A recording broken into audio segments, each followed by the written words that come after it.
Halo semuanya, jumpa lagi dengan gue di channel video game. Dan pada video kali ini gue akan membahas tentang dua simbol ini yang pastinya teman-teman suka main video game udah pada familiar, yaitu rating pada video game.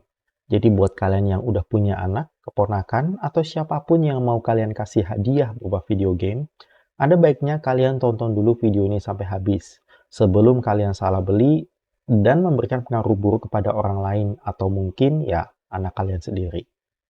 Nah, pertama yang akan gue bahas adalah apa itu rating pada video game.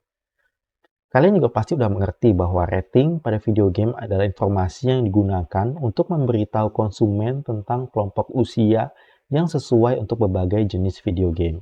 Rating ini biasanya diberikan oleh organisasi independen. Contohnya adalah Entertainment Software Rating Board atau yang biasa kita kenal dengan ESRB yang berasal dari Amerika Serikat dan juga Pan-European Game Information atau yang biasa kita kenal dengan PEGI di Eropa. Indonesia sendiri sebenarnya mempunyai organisasi yang bertugas untuk memberikan rating ke video game yang beredar. Dilansir dari Wikipedia, organisasi ini bernama Indonesian Game Rating System atau IGRS yang didirikan oleh Menkominfo pada tahun 2016. Jujur ini gue baru tahu dan juga baru dengar sebenarnya. Nah, kenapa sih rating pada video game itu penting? Jadi, ya salah satu alasan utama pentingnya rating pada video game adalah untuk melindungi anak-anak dari paparan konten yang mungkin tidak sesuai dengan usia atau tingkat kedewasaan mereka. Karena ya jujur aja, anak kecil itu belum bisa berpikir jauh ke depan. Bisa jadi mereka berpikir kalau kekerasan yang terdapat pada video game seperti GTA atau Street Fighter misalnya dapat dipraktekkan di dunia nyata secara legal gitu kan. Dalam hal ini ya rating memberikan orang tua referensi untuk memastikan bahwa anak-anak mereka bermain video game secara aman dan juga sesuai dengan perkembangan umur mereka. Selain itu, video game juga membantu konsumen membuat pilihan berdasarkan informasi konten yang tertulis pada rating yang tersedia. Karena selain kelompok umur, rating juga memberikan informasi konten, misalnya kekerasan dan juga darah, bahasa yang ofensif, konten seksual, penggunaan narkoba, dan juga tema dewasa lainnya. Orang yang berbeda, termasuk gue misalnya, memiliki preferensi dan kepekaan yang berbeda terhadap satu tema tertentu. Dan rating ini memungkinkan pemain untuk memilih video game yang sesuai dengan kenyamanan mereka. Nggak semua orang tuh suka main Resident Evil, nggak semua orang suka main Mortal Kombat. Kadang ada orang yang takut atau misalnya dia ngelihat darah suka pusing gitu kan. Nah, rating ini berguna buat mereka untuk memilih dan memfilter game-game seperti itu. Anyone there? Hello? Anyone?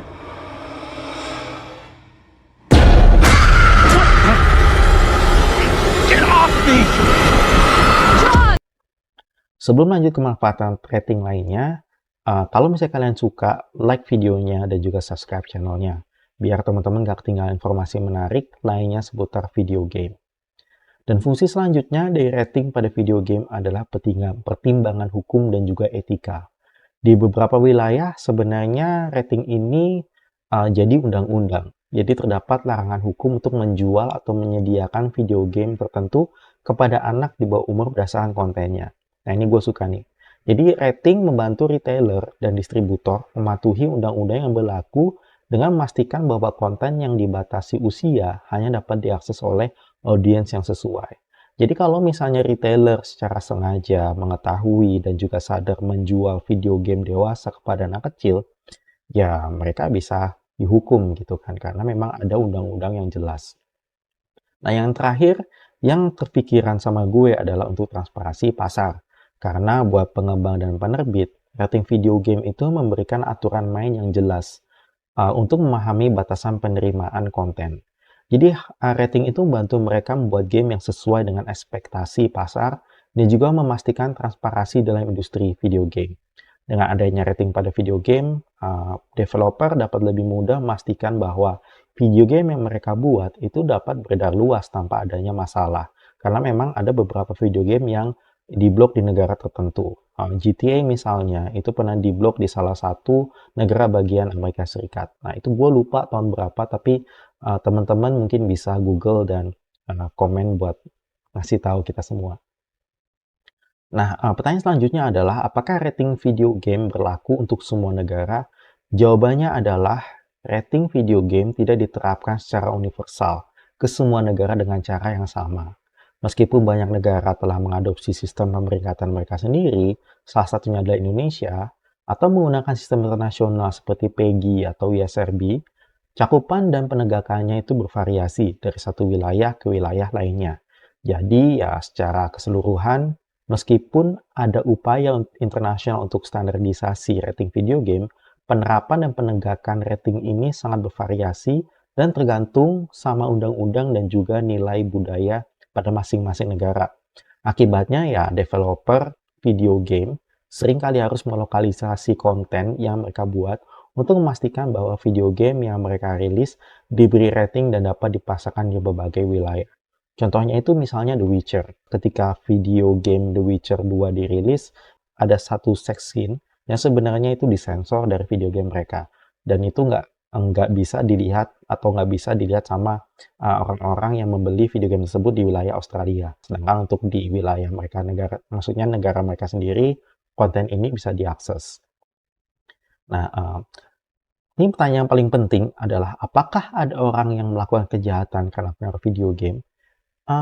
Ini sebenarnya ada kasus di mana pelaku kejahatan itu menyebutkan atau menunjukkan hubungan dengan video game. Contohnya adalah pada tahun 2008, ada seorang pria Thailand berusia 18 tahun melakukan pembajakan mobil yang lumayan kejam, di mana dia menyerang dan juga membunuh pengemudinya. Dan pria ini kemudian mengutip obsesinya dengan video game GTA sebagai faktor pendorong kejahatannya. Dia mengklaim bahwa dia sedang mencoba untuk mereka ulang adegan dari video game tersebut. Wow.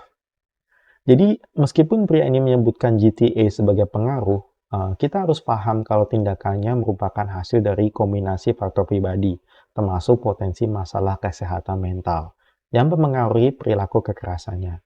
Kasus ini lumayan mendapat perhatian media dan menimbulkan diskusi tentang potensi hubungan video game dengan kekerasan pada individu.